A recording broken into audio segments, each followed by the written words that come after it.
مرنے کے بعد اس کے اچھے اوصاف اس کو کیا کرنا ہے؟ یاد کرنا ہے.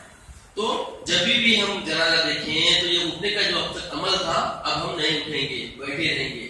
جیسا کھانا کھا کے کوئی آیا، آتے کھائیں گے آؤ، تو اس میں بھی دونوں کو بتایا گیا کھائیں گے آؤ. آج کل رسم ہو رہے لوگ کھانا کھاتے آئیے نا ہمیں کھائیں گے ہوتے، جبکہ آپ کے پاس خود کو کھانے کے حساب کا کھانا ہے.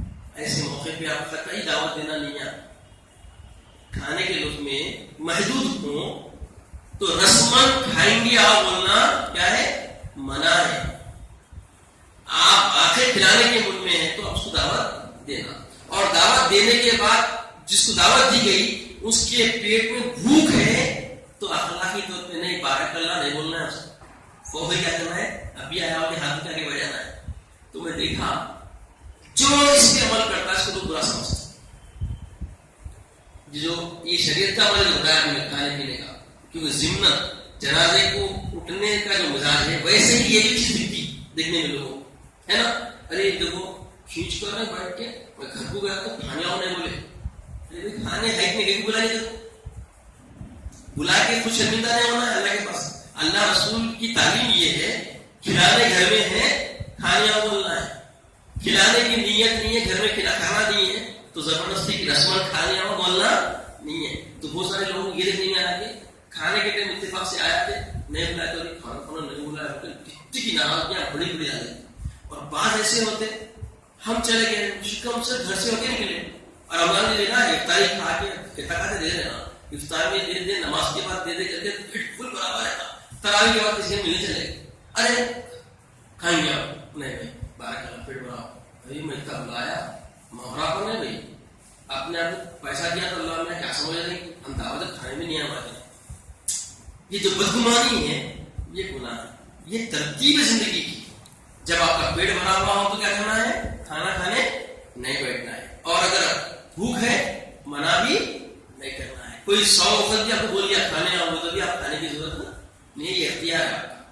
پیٹ خراب نہیں کر لینا ہے، اور جب تک بھوک نہیں ہے کھانا بھی کھانا نہیں ہے. اب دفن اور اس کے متعلق احکام انشاءاللہ دفن اور متعلق احکام آئندہ اتوار کو آپ کے سامنے رکھیں گے. اب لے چلنے کے آداب اور جنازے کی نماز کے متعلق جو باتیں آپ نے سنی ہیں اس کے متعلق اگر کوئی سوالات آپ کے ذہن و فکر میں آئے ہیں تو آپ کر کے مطمئن ہو سکتے ہیں. آئندہ اتوار کو ہم انشاءاللہ دفن اور اس کے متعلق احکامات پر گفتگو کریں گے. دفن اور اس کے متعلق جتنے مسائل ہیں اس پر گفتگو انشاءاللہ آئندہ اتوار کریں گے. اب یہ اتوار کو ہم جنازہ لے چلنے کے آداب اور جنازے کی نماز کی پڑھنے کی مقام جات کا تعین جو اسلام نے رکھا ہے اس کو گفتگو کیا. اس کے متعلق اگر کوئی سوال کرنا چاہ رہے تو کر سکتے ہیں. کوئی سوال ہے؟ اچھا کچھ سمجھ میں نہیں آیا اس کے اندر تو بھی پوچھ سکتے ہیں آپ. ساری باتیں سمجھ میں آئی ہے جی؟ کچھ پوچھنا ہے تو پوچھ سکتے ہیں بلا جھجک.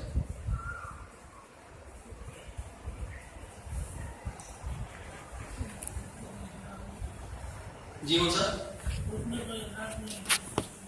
جو جی پوچھنے کا اختیار ہے بلکہ حق ہے، آپ پوچھ سکتے ہیں. اللهم صل على سيدنا محمد وعلى آل سيدنا محمد وبارك وسلم. اللهم وزدنا علما وارزقنا فهما. اللهم وزدنا علما وارزقنا فهما. اللهم اعطنا علما نافعا وعقلا كاملا وقلبا خاشعا. اللهم الحقنا بالصالحين. اللهم اجعلنا من عبادك الذاكرين واجعلنا من عبادك لا خوف عليهم ولا هم يحزنون. اے بارے اللہ ہمیں علم نافع عطا فرما. جو کچھ ہم نے اصول علم کی فکر سے بیٹھ کر جتنا سنا ہے مولا اسے محفوظ کرنے کی قوت حافظہ عطا فرما. مولا ہمیں علم نافع عطا فرما. جتنا سیکھا ہے اس پہ عمل پیرا ہونے کی توفیق عطا فرما. جتنا ہم نے علم حاصل کیا ہے وقتاً فوقتاً اپنے بھائیوں میں بانٹنے کی توفیق عطا فرما. مولا ہم سب میں اتفاق و اتحاد عطا فرما. مولا عمل کی زندگی ہمارے لیے آسان فرما. خاتم بالخیر فرما.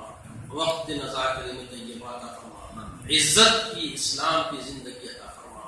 مولا خاتم بالخیر فرما. وقت نذاکر میں طیبہ عطا فرما. اپنے حبیب پاک صلی اللہ علیہ وسلم وسلم کا عقیدہ عطا فرما. سبحان اللہ و بحمدہ، سبحان اللہ العظیم، والحمد للہ.